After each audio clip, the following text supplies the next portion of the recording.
Me llamo Fernando Noy, en toda parte que voy, y de José Pablo Feynman, un texto con el título de ¿Qué significa hoy el Eternauta?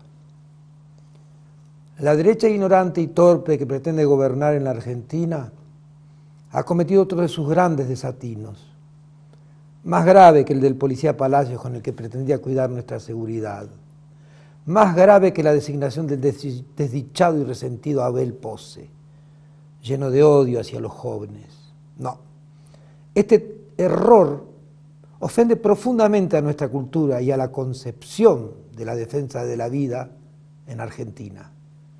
Aclaremos.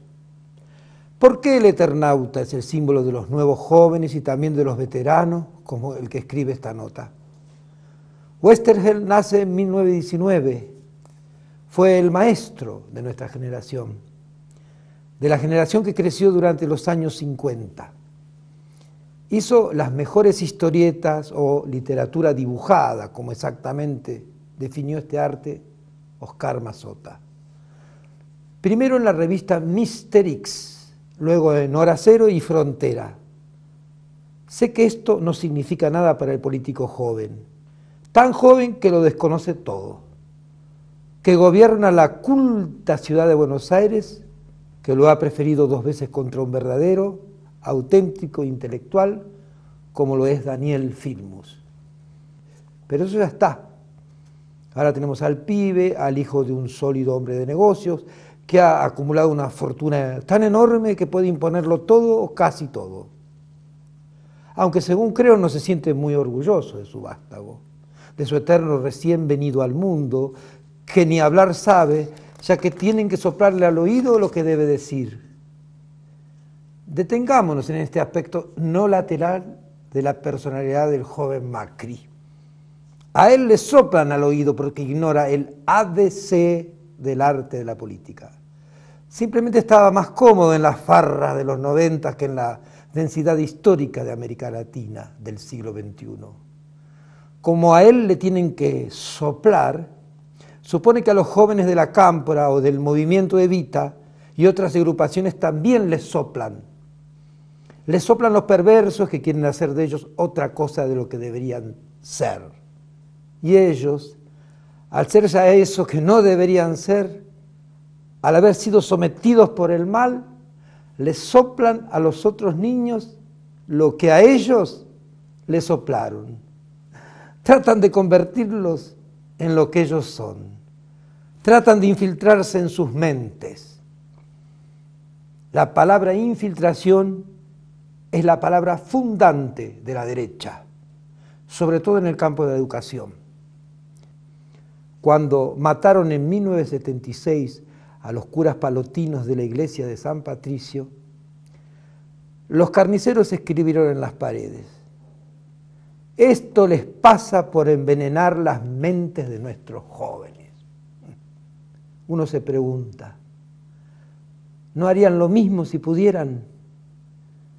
Posiblemente. La derecha es tan cruel como cada coyuntura se lo permite. Ya habrá algún organismo que tiene bien anotados en un fichero infame los nombres de los que tratan hoy de robarles lo que esencialmente les pertenece, la patria, que es la casa, y si algo quieren es eso, que no les tomen la casa. Veamos, tratemos de que el pibe entienda. Oesterheld, salvando las terribles barreras ideológicas, fue para mi generación nuestro Walt Disney. Solo que no era macartista, ni la jugaba para el lado del imperio, pero fue alguien que deslumbró, que iluminó nuestra imaginación, que la disparó hacia lo infinito. Hoy todavía yo podría dibujarle al pibe un sargento Kirk en medio de 4 minutos. Me inscribí en una escuela de dibujo a los 6 o 7 años para poder hacerlo. También podría dibujarle un Pato Donald, porque también lo amé de niño. Y a Mickey menos, y al Super Ratón muchísimo. Le puedo dibujar un Super Ratón en 3 minutos. Cuando quiera se lo hago. Así se entretiene con héroes que le seguirán gustando, ya que puede entender sus adorables andanzas, no las de Juan Salvo. No se preocupe, a mí también me gustan, ya que nunca dejaré de ser un niño. Pero además de serlo, crecí, sufrí, me hice hombre y nunca olvido sobre todo a Juan Salvo y sus compañeros. Primero me enamoré del sargento Kirk, desertor del 7º de caballería que tomaba una decisión que marcaría su vida. Elegía estar con los indios y no con su ejército. Elegía estar al lado de los indios. Vea, eso nos enseñó Westergel, a estar del lado de los indios, de los que siempre pierden, de los desplazados, de los masacrados, de las víctimas. Max Horkheimer decía: solo una historia merece ser escrita, una que siempre mire desde el lado de la víctima. Otro día les explico quién fue Max Horkheimer. No les voy a hablar de la educación de Frankfurt cuando está en juego la vida del eternauta. Hacia fines de los 50, vea, fue el 4 de septiembre de 1957. En hora cero aparece el eternauta. La historieta era más que novedosa. Ante todo sucedía en nuestro país, en Buenos Aires. Por esos años estábamos también subyugados por las revistas mexicanas, que copiaban a las de los Estados Unidos y traían a los personajes de los dibujos animados. Pero esto era distinto, otra cosa. Era una historieta para grandes. Westergel ya nos sentía crecidos y nos largaba el eternauta para que entendiéramos las asperezas de la vida. Juan Salvo, el argumento se sabe, juega al truco con sus amigos en la buhardilla de su casa. Empieza a nevar. Esa nevada mata. En 1982, en Superhumor, escribí una nota que se llamaba La nieve de la muerte cae para todos. Ya identificada a la nevada asesina con la dictadura de Videla. En 1981, en Medios y Comunicación, Juan Sasturian había publicado su memorable Carta al sargento Kirk. Cuando le habla de Oestergel el viejo, le dice que le fue mal, que siguió siempre eligiendo a los indios, pero perdió amigos, el buen nombre en las editoriales, 4 hijas. No es mucho en un país lleno de sangre, es demasiado para un hombre solo. A partir de 1975, le aclaro, pibe, para que vea qué difícil es todo. No estuve de acuerdo con los indios a los que se unió Westergel, me fui con otros, pero el gran cacique se había muerto y la confusión era muy grande. Entre otros motivos porque el gran cacique también se había equivocado, y mucho. Decían que estaba enfermo, pero su enfermedad tenía una sintomatología que siempre lo llevaba a cagarnos a nosotros, los indios jóvenes que lo habían traído al país. No sé si hay síntomas de izquierda o de derecha, pero le aseguro que los del viejo eran de derecha y que nos jodió fiero. Sin embargo, Westergel siguió con otros pequeños caciques de una pequeña tribu a la que ya no seguían las grandes mayorías de las grandes tribus que el gran caudillo, al menos, había sabido convocar. En fin, esta es una cuestión interna. A usted le interesa otra. Que no les arruinen la mente a sus pibes ahí en las escuelas. Le cuento un poco más. Sasturain termina su carta a Kirk de un modo positivo y, ya lo creo, corajudo para los años que corrían. Lo invita a volver a luchar.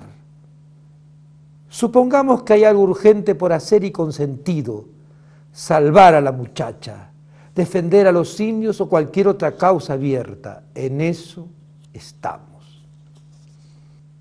La nieve que empieza a caer en marzo de 1976 cae para todos y a todos mata. No pregunta, asesina.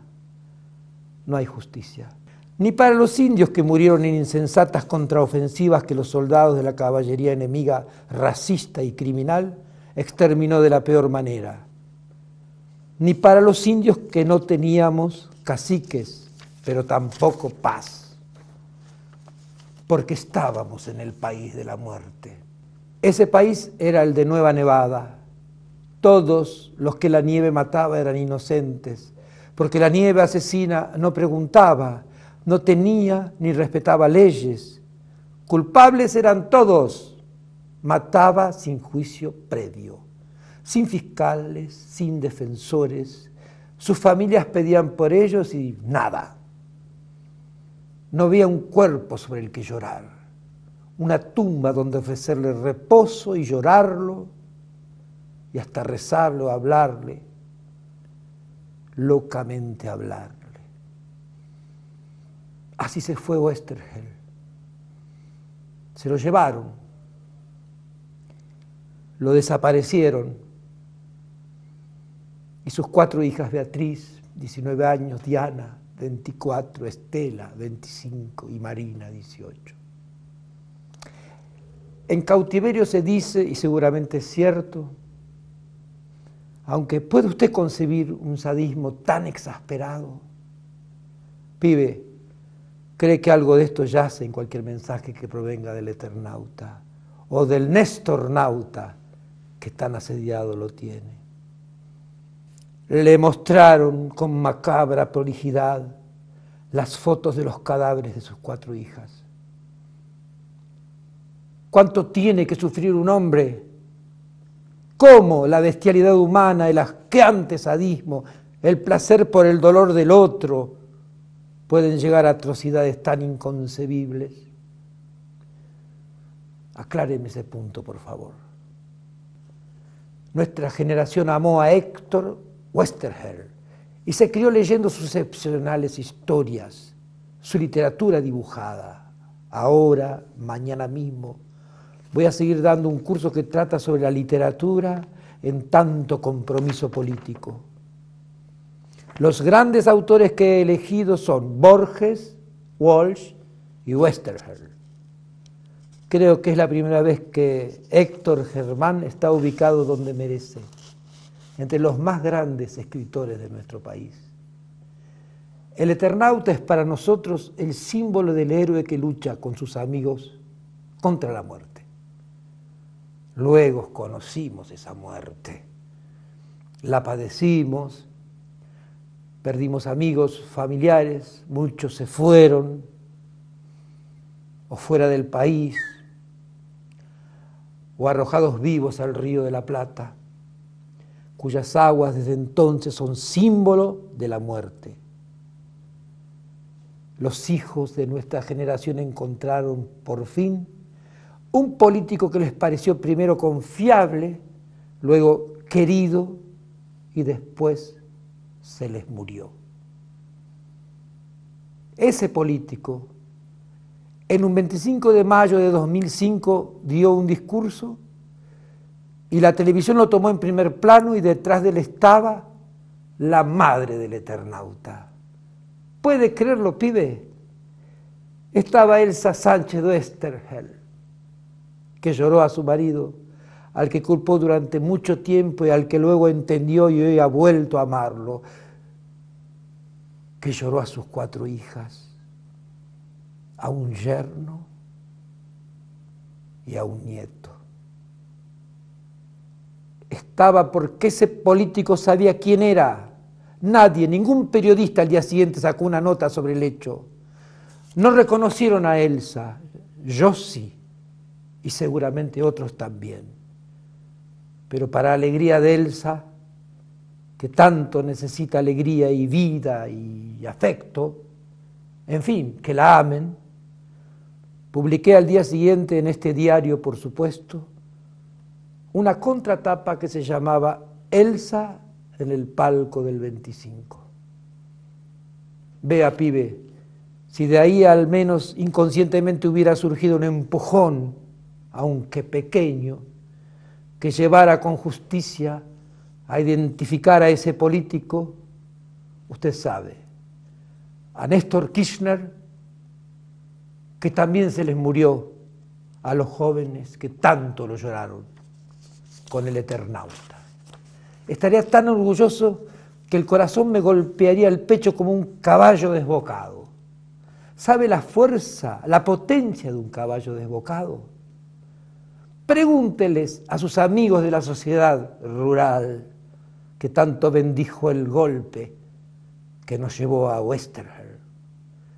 En fin, para resumir, y que usted y quienes lo rodean o absurdamente creen que usted puede gobernar si no le soplan, entiendan algo. El Eternauta fue el símbolo de mi generación, de esa generación diezmada que Kirchner mencionó en su primer discurso. Y los jóvenes de hoy lo saben y han decidido que también sea de ellos el símbolo, ¿no?